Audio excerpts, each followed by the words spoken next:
Oke, kita mulai lagi, melanjutkan. Kita sampai ke Windows share screen dulu.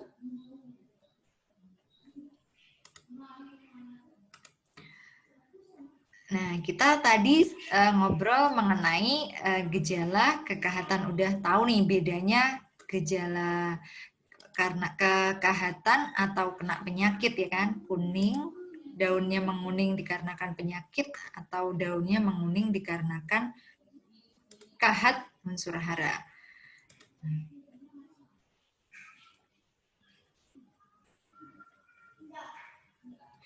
Kalau tadi ya, kalau N warnanya kan kuning, bentuknya seperti huruf V. Ya, diingat-ingat bentuknya seperti huruf V. Tapi kalau kekurangan P atau fosfor, merah keunguan, bentuknya seperti huruf A. Ini biasanya kahat fosfor ini bagi tanaman yang masih muda, udah terserang ya. Udah kelihatan kalau terserang. Oke, Bu Intan, slideshow lagi.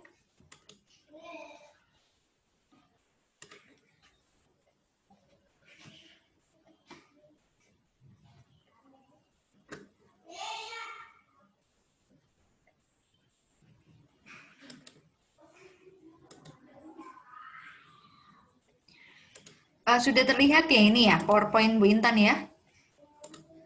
Sudah, Bu. Oke. Sudah. Ya.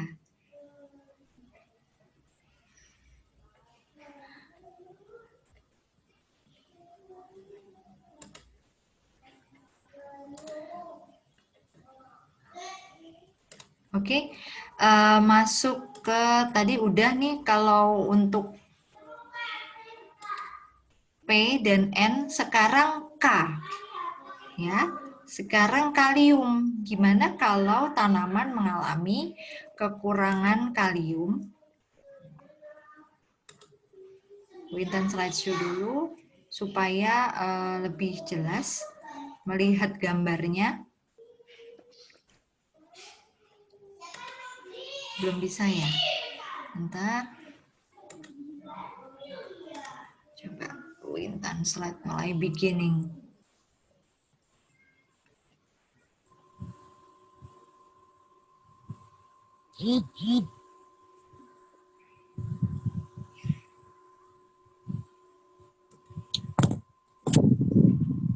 Oke, mungkin dari sini ada yang ditanyakan dulu sebelum Bu Intan melanjutkan sambil menunggu teman-teman yang lain. Ada yang ditanyakan terkait dengan unsur hara?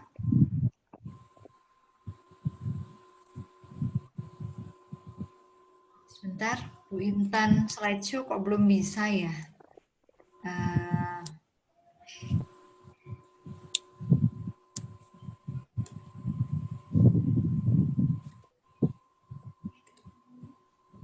Nah, ini udah bisa nih. Sekarang kita ngobrol mengenai kalium. Nah, gimana Bu kalau daun tanaman itu atau mengidentifikasi gejala kekahatan kalium atau K? Unsur K ini juga masuk ke dalam unsur hara makro, jadi yang diserap tanaman dalam jumlah yang cukup besar. Jadi tadi Bu Intan ngobrol mengenai kekahatan N, P, dan K, kalium ini.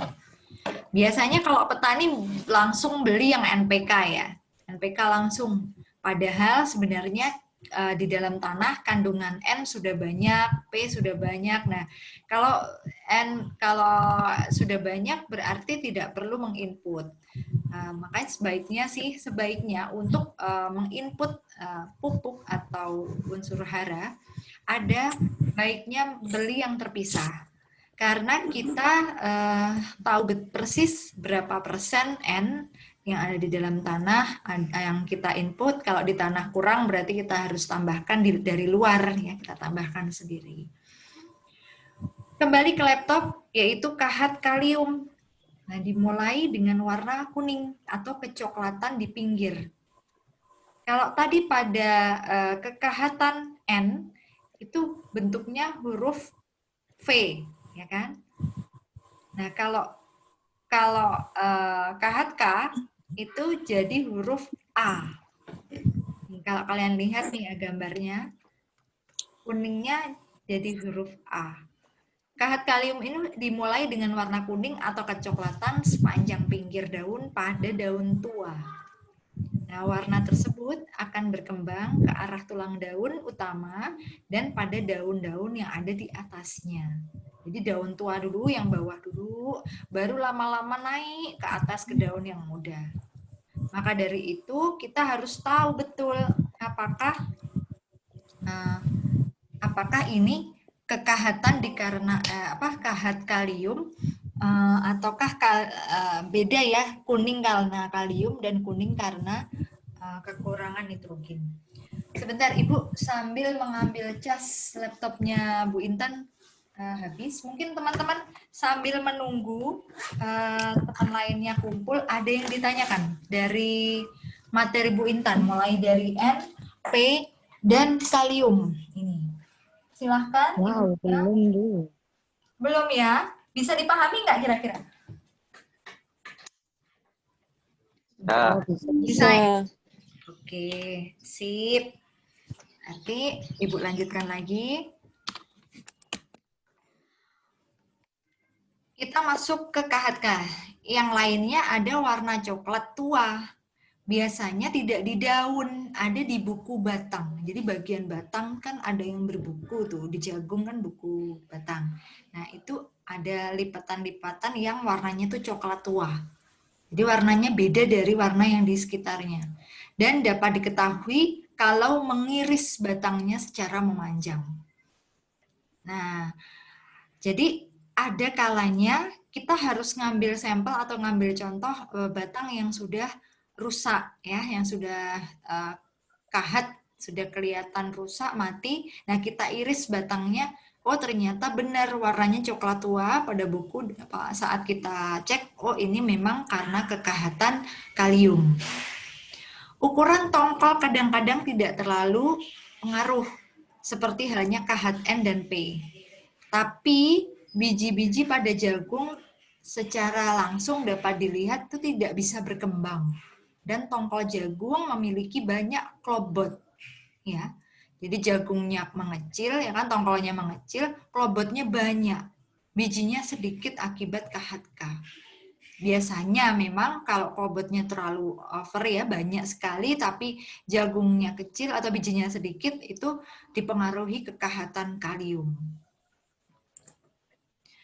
Maka dari itu perlu adanya kita mengidentifikasi fisik secara, misalnya dari 10 baris jagung yang ada, kita ambil satu sampel jagung yang memang tidak bisa diselamatkan ya, kasarannya sudah sakit atau sudah kekurangan sekali. Nah, kekurangan hara sekali tidak bisa diperbaiki.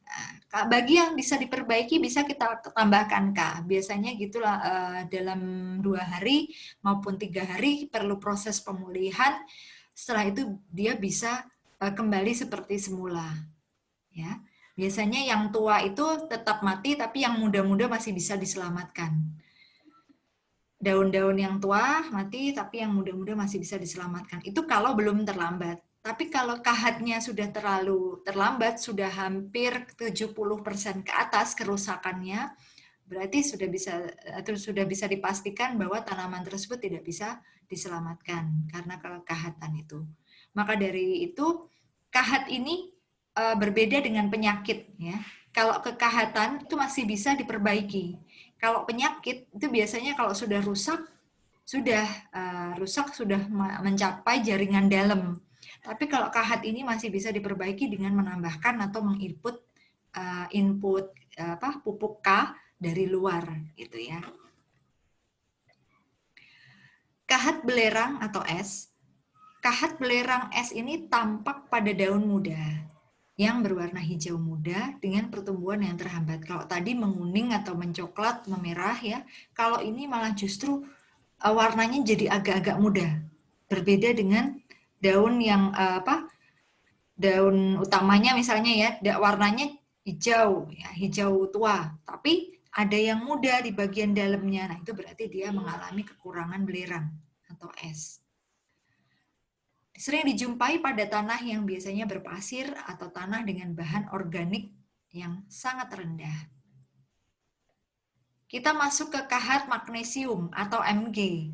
Kalau Mg berbeda lagi, warnanya muncul keputihan sepanjang kanan dan kiri. Kalau kalian lihat ya, ada di kanan kiri tulang daun. Ini seperti garis-garis ya. Terus memutih gitu, agak warna terangnya muncul gitu. Nah, tulang daun Bentar. pada daun, iya, silakan. Itu Bu nggak apa tampilannya nggak kelihatan nggak ada Bu. Oh, belum kelihatan. Iya. Oh, sebentar ya.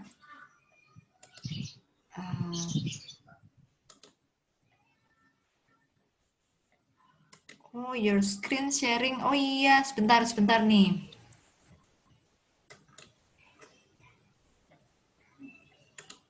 Bentar ya, tunggu dulu, tunggu.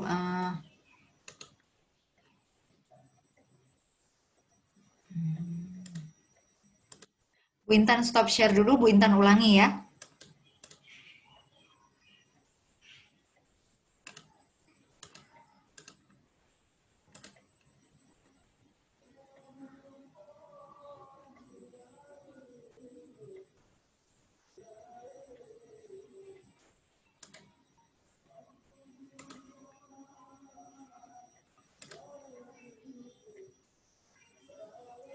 Sebentar, tunggu dulu.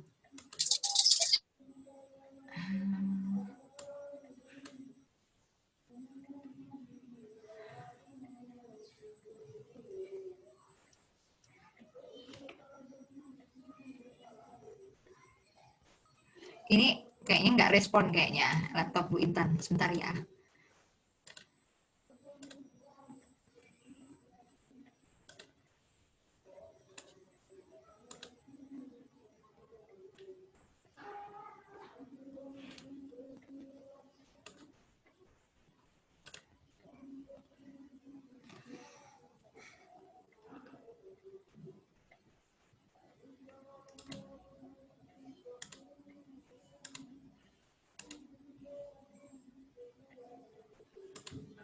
Sudah terlihat? Sudah Bu. Ya, mohon maaf ya. Tadi sempat share, cuma mungkin laptopnya kepencet atau error, jadi ini nggak terlihat. Coba Bu Intan share sekali lagi. Bu Intan slideshow. Nah, ini kalau kahat magnesium.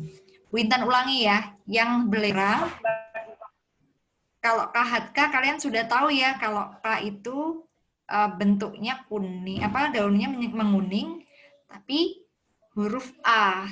Kalau tadi kan kalau N hurufnya V.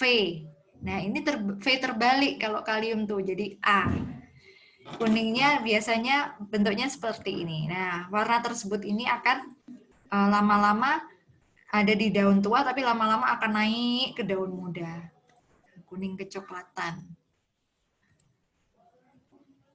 Nah, ini kalau kalian lihat pada materi yang Bu Intan bahas tadi, sempat sudah Bu Intan bicarakan, bisa juga tidak hanya di daun, tapi juga pada batang.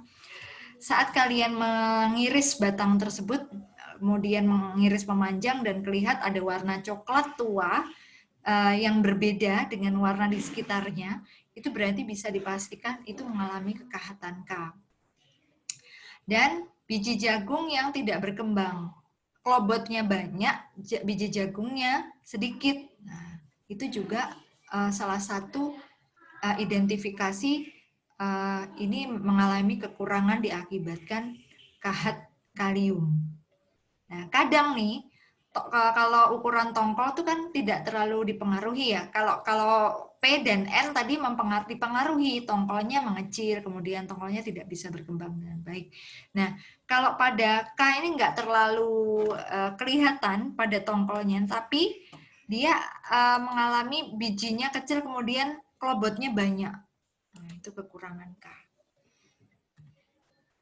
Selanjutnya, kahat belerang es. Kalau es itu ada di bagian ujung daun, warnanya hijau muda. Kalau kalian amati, hijaunya berbeda dengan warna asli daunnya.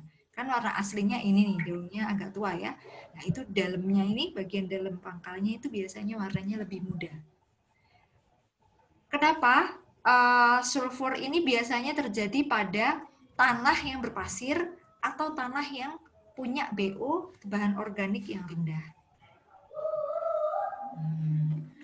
Kemudian Bu Intan share lagi selanjutnya magnesium.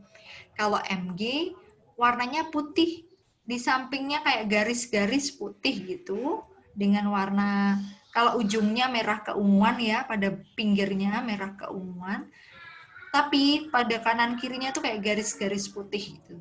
Gejala ini merupakan indikasi ya bahwa tanah tersebut masam. Jadi terlalu masam itu berarti Mg-nya kekurangan Mg. Terutama timbul pada tanaman muda dengan pengolahan tanah yang kurang intensif. Jadi nggak diolah dulu tanahnya dengan baik sehingga Mg-nya nggak bisa terserap dengan baik, nggak bisa terserap maksimal, sehingga tanaman kekurangan magnesium. Biasanya terjadi pada tanah-tanah masam. Untuk tanahnya berarti berbeda ya, jadi masing-masing tanah itu punya kadar kemasaman sendiri-sendiri. Nah, caranya mengidentifikasi biasanya kita ukur dengan pH meter. Tanah itu diambil sampel di lahan selanjutnya dibandingkan ya antara tanah satu dengan beberapa meter selanjutnya dibandingkan pH-nya berapa. Kalau pH-nya yang satu terlalu tinggi berarti kita rendahkan. Biasanya diolah ya, semakin diolah berarti pH-nya akan semakin balance. Nah, defisiensi hara tadi sudah disebutkan Bu Intan, kekurangan N. Nah, namanya kalau kekurangan N atau kekahatan N, namanya adalah klorosis, terjadi klorosis. Klorosis adalah tanaman itu berubah menjadi ukurannya lebih kecil-kecil, lebih kerdil. Lilit batang menjadi lebih kecil dari keadaan normal. Nah, daun tua gugur lebih cepat. Nah, itu cara mengidentifikasinya. Klorosis pada daun yang disebabkan oleh kekurangan N ya. Pada umumnya kan N itu penyusun dari klorofil. Ya, biasanya N ini adalah yang mempengaruhi klorofil yang ada di tanaman. Jadi klorofilnya akan semakin bagus kalau N ini juga baik atau normal. Nah, kekurangan nitrogen akan menghambat pembentukan klorofil atau sel hijau daun. Gejala kekurangan unsur nitrogen dan fosfor, N dan P sekaligus dalam satu tanaman, itu bisa terjadi. Jadi kalau ditanya, Bu, ini bisa nggak satu tanaman ini kekurangan lebih dari satu? Bisa.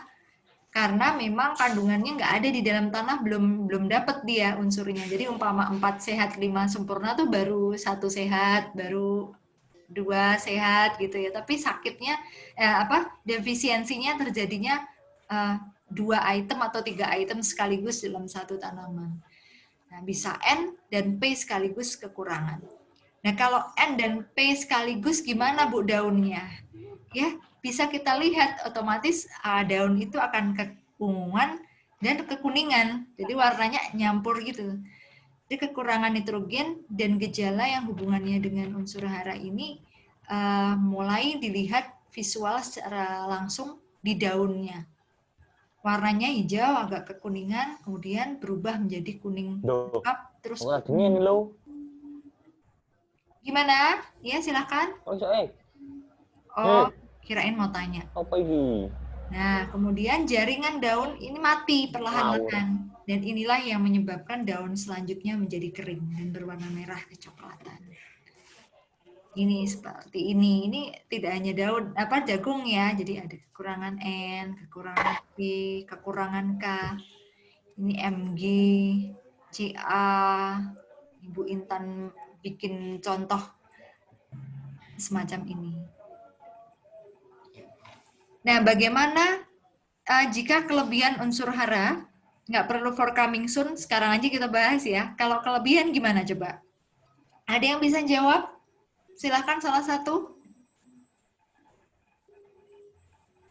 Teman-teman, bagaimana jika kelebihan unsur hara?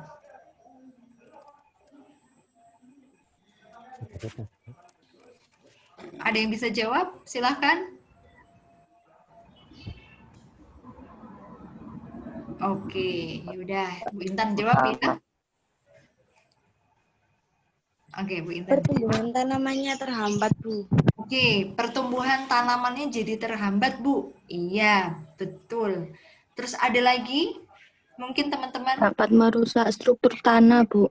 Betul, merusak struktur tanah, merusak lingkungan juga. Mikroorganisme. Organisme lainnya. Apalagi organisme di dalam tanah itu kan banyak banget. Ada mikrofauna, makrofauna yang ada di dalamnya yang fungsinya sangat besar dalam pertumbuhan tanaman dan kesehatan tanah. Maka dari itu, kalau kelebihan unsur hara, ada beberapa aspek yang dirugikan di sini, baik dari segi tanaman maupun kesehatan tanah. Nah, kita ikuti ya pembahasan selanjutnya ya.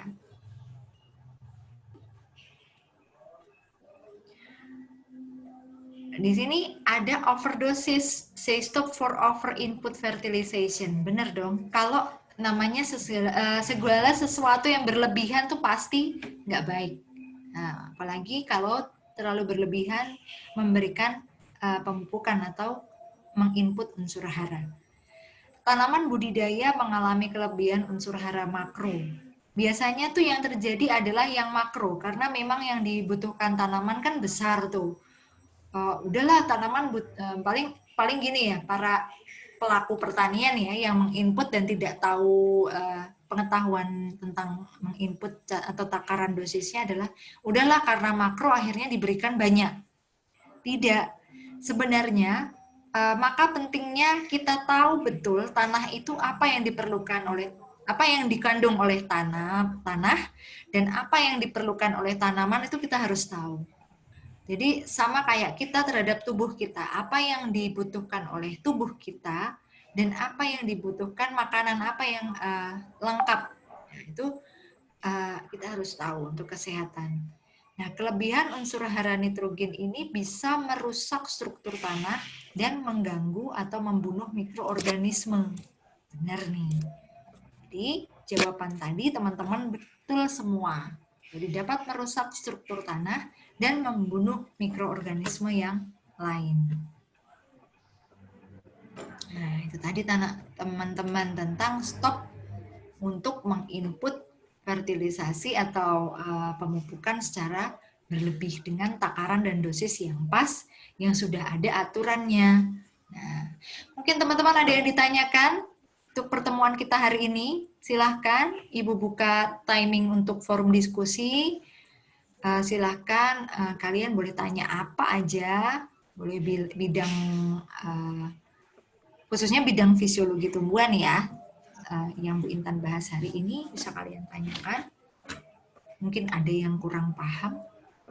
Ibu stop share. Silahkan teman-teman.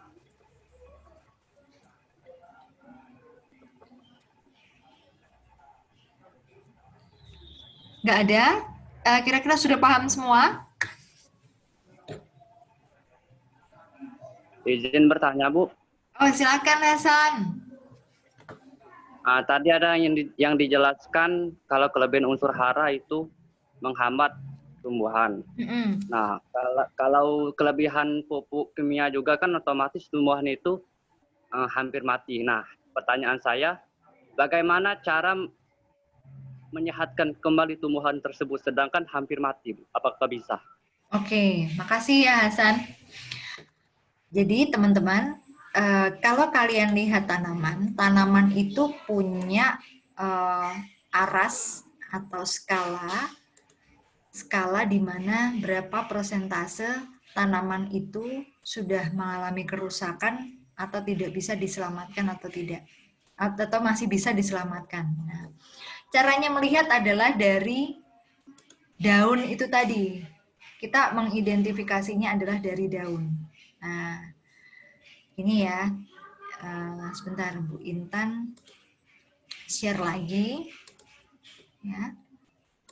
Share lagi gejala, kekurangan, dan berapa persentase yang apakah ini bisa diselamatkan atau tidak. Kalau dari segi kesehatan kesehatan tanaman itu faktor pentingnya adalah kesehatan tanah. Kalau tanahnya sudah sehat, otomatis tanaman itu juga ikut sehat karena tanah adalah perutnya. Ya, perutnya dalam artian yang menyediakan yang terkandung di dalam tanah itu yang diserap oleh tanaman. Maka dari itu, apabila kita ingin tanaman itu sehat, kita harus tahu betul tanah yang sehat itu seperti apa. Dan tanah yang sehat adalah faktornya punya kandungan unsur hara yang lengkap. Yang dibutuhkan tanaman itu ada semua di situ. Nah, tentang aras ke selamatannya ya, jadi kesehatan apakah bisa dikembalikan lagi, Bu? Pertanyaan dari Hasan. Selama kan ini tadi Bu Intan kahat itu kekurangannya kalium, fosfor, nah semuanya itu berhubungan dengan visual daun. Nah, caranya adalah melihat dari visual daun itu sendiri. Kalau yang rusak dari daun yang paling, kalau kalian lihat kan dari daun yang paling tua, ya kan? Daun utama, daun tua. Nah, kalau daun tua ini dilihat misalnya ada 10 lembar daun. Sedangkan yang tua ada 4 daun. 3 daun yang kena 3 daun kena nih. 3 daun kena kalium. Berarti dari daun masih ada 7 daun yang dari 10 ya, dari 10 lembar daun, 7 daun masih bisa diselamatkan. Berarti prosentasenya masih bisa disembuhkan. Tapi kalau dari 10 daun itu ternyata 9 daun semuanya sudah mengalami kuning dan kahat, ya entah itu N, P maupun K, berarti otomatis akan tidak bisa diselamatkan lagi. Atau yang disebut sebagai aras ekonomi, jadi sudah mencapai ke aras kerugian produksi. Nah, terus yang kedua, bisa kita identifikasi nih, dari 10 baris daun, kalau kalian lihat tadi kan Bu Intan ada gambar tentang baris jagung ya. Sebentar share. Nah, dari baris tanaman ini, ada misalnya satu baris, Bu Intan misalkan 10 tanaman. Ternyata yang rusak baru 2. Ya, karena kita sudah langsung tahu, oh ini mengalami kekahatan N. Ternyata masih bisa dari 10 tanaman ini, 8 masih bisa diselamatkan, berarti hampir 80% masih bisa kita selamatkan. Tapi kalau dari 10 ini ternyata 7 sampai 8 daun sudah terserang, dan daunnya semua sudah mulai daun tua menguning, ya otomatis tidak bisa untuk kita selamatkan. Maka sebisa mungkin kita harus cepat-cepat mengambil tindakan dalam melihat secara visual daun yang ada di tanaman kita. Jadi harus aware, langsung tahu, oh ini kuning karena apa nih? Apakah sakit, apakah defisiensi? Kalau semuanya kuning berarti oh ini terdefisiensi dan harus cepat. Nah, Bu Intan kan tadi bilang kekuningan daun karena penyakit itu lebih lama dibandingkan kuningnya karena kahat atau defisiensi hara. Maka dari itu kalau kita tidak cepat, keburu semua tanaman akan mengalami kerusakan sekaligus. Jadi dari 10 satu baris 10 tanaman itu 10-10-nya akan mengalami kerusakan. Gitu Hasan, caranya identifikasi visual dulu. Gitu ya? Ya Bu, terima kasih atas jawabannya. Iya, sama-sama. Mungkin ada teman-teman lain? Silahkan yang mau tanya.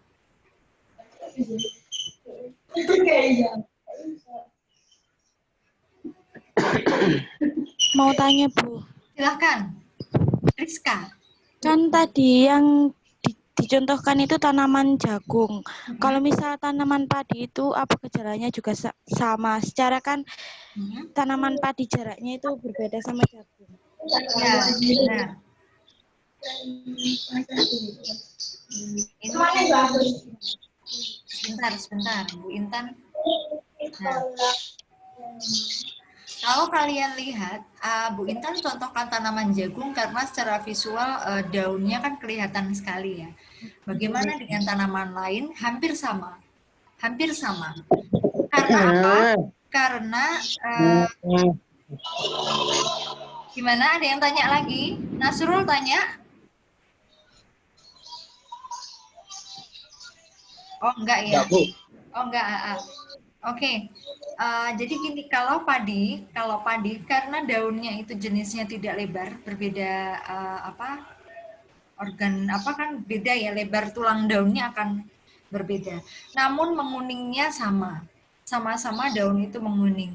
Tapi untuk mengidentifikasi padi harus dilihat dari hasil produksinya. Jadi misalnya bulirnya atau padinya ternyata mengalami kerusakan. Nah, ini berarti ada sesuatu yang salah. Nah, berarti ada defisiensi hara. Kalau kalian lihat di Wintan share ya yang ini, ada tanaman yang nih, tanaman lainnya, contohnya tanaman yang tidak berdaun lebar, tanaman yang berdaun kecil. Nanti ada Bu Intan contohkan, hampir sama, jadi secara visual juga sama menguningnya. Nah, kalau kalian lihat, pada kekurangan N, daun ini akan menguning juga. Ini lama-lama kuningnya akan menyebar kayak gini. Kalau kekurangan P, otomatis warnanya agak kemerahan. Kalium juga sama kuning, tapi kuningnya ternyata bentuknya A. Ini kekurangan Mg, kekurangan Ca, langsung ya di dekat batang, Zn, Seng, langsung coklat semua. Kekurangan Fe, jadi ada daun seperti daun muda, Mg sama Mfe kebanyakan sama karena kuning di bagian pangkalnya. Nah, semacam ini. Jadi tidak hanya jagung dan padi, tapi bisa diidentifikasi dari warna daun dan juga beberapa hasil produksi yang dimiliki. Gitu ya. Begitu Rizka? Iya Bu, terima kasih. Sama-sama. Ya, kebetulan ini teman-teman masih ada yang kita bahas lagi. Kebetulan sudah azan ya, sudah waktunya sholat. Teman-teman kalau misalnya masih ada yang ditanyakan, bisa Bu Intan buka forum diskusi dalam learning. Silahkan kalau ada yang perlu kita bahas, bisa tanya di situ. Insya Allah akan segera Bu Intan jawab. Hasil Zoom kita hari ini, hasil record, akan Bu Intan share di e-learning ya. Ada via link YouTube Bu Intan share ke kalian sehingga bisa dibuka kalian kapanpun kalian mau. Jadi hari ini mungkin cukup itu saja ya, Dek, tentang unsur hara. Oke, teman-teman. Iya, terima kasih banyak untuk pertemuan hari ini. Semoga bermanfaat dan kalian semua bisa memahami ilmunya. Mohon maaf apabila ada kesalahan, baik dari perkataan yang mungkin baik Ibu sengaja atau tidak ya. Semoga kalian bisa paham. Tadi ada teknis karena kita keluar sendiri Zoom, insya Allah. Nanti di lain waktu kita bisa pakai Google Meet. Karena Google Meet itu saat share loadingnya agak lama. Kalau Zoom biasanya lebih cepat. Hanya kelemahannya adalah kalau Zoom kita harus 40 menit. Oke teman-teman semuanya, terima kasih Bu Intan tutup pertemuannya. Billahi taufik wal hidayah. Wassalamualaikum warahmatullahi wabarakatuh. Sampai jumpa minggu depan. Waalaikumsalam warahmatullahi wabarakatuh. Iya Bu Intan. Iya Bu.